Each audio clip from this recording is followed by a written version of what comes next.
할렐루야, 주 이름으로 문안드립니다. 라마너에스의 선지자 사울이란 제목으로 함께 하나님의 말씀을 나누겠습니다. 사무엘상 19장 18절에서 24절까지의 말씀입니다. 다윗이 도피하여 라마로 가서 사무엘에게로 나아가서 사울이 자기에게 행한 일을 다 전하였고, 다윗과 사무엘이 나요스로 가서 살았더라.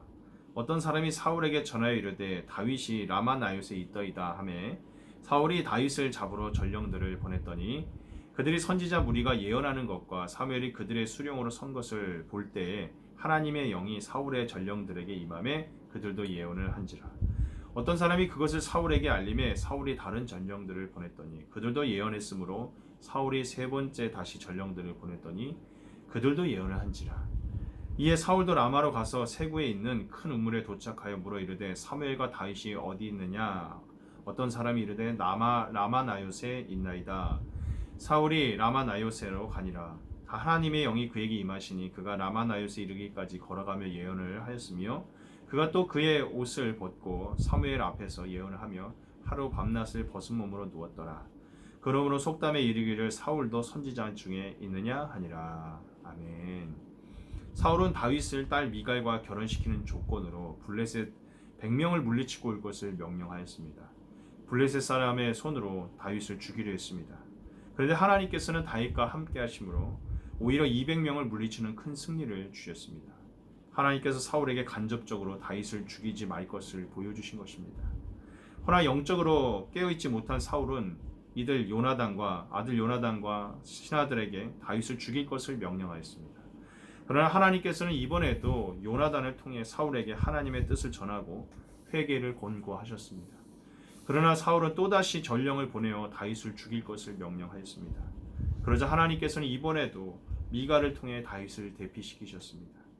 이처럼 하나님께서는 계속해서 사울의 뜻을 막으셨습니다.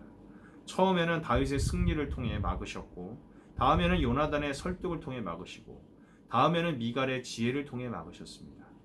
이것은 다윗을 구원하고자 하시는 하나님의 뜻이며 동시에 바울을 범죄케 하지 않으려는 하나님의 마음입니다. 하나님께서는 여러 가지 상황을 통해 그리고 특별히 사울과 가까운 사람을 통해 사울의 범죄를 막으셨습니다. 사울은 이러한 상황과 형편을 보아 하나님의 뜻을 깨달아야 했습니다. 그러나 그는 그의 죄악된 마음을 멈추지 못하였습니다.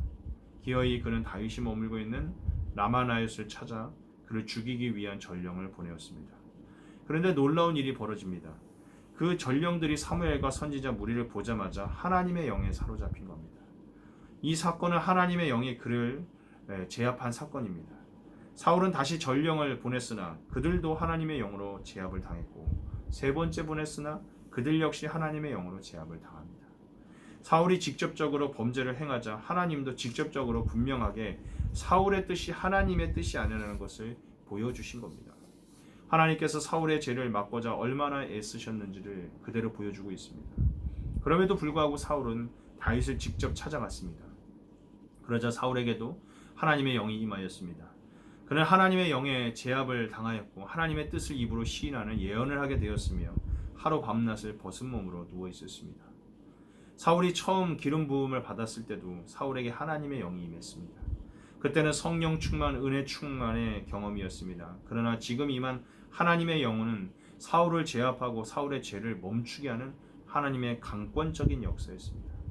사울은 왕의 옷을 벗어 던짐으로 그에게 더 이상 하나님께서 주신 왕의 권위가 없어졌다는 것을 스스로에게 보여주었습니다. 하나님께서 그만하라는 겁니다.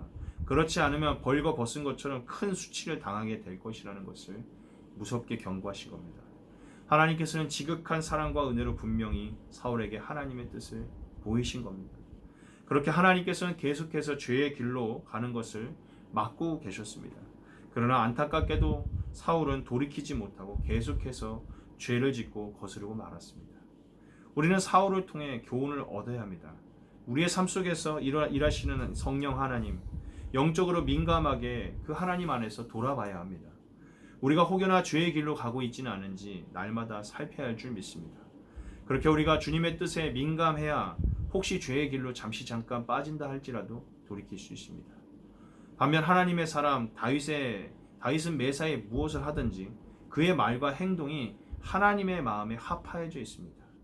하나님이 무슨 말씀을 하시지 않아도 그의 모든 것이 하나님의 마음을 아는 것처럼 결정하고 살았습니다. 이것은 다윗이 평소에 얼마나 하나님 앞에 영적으로 깨어있기 위해 몸부림쳤는지를 알 수 있습니다. 우리도 다윗과 같이 늘 하나님 앞에 깨어있는 영적으로 민감한 인생이 되기를 소망합니다. 그래서 무엇을 마시든지 무엇을 먹든지 자동 반사적으로 주님께 영광을 올려드릴 수 있는 그런 복된 인생이 되기를 간절히 소망합니다. 감사합니다.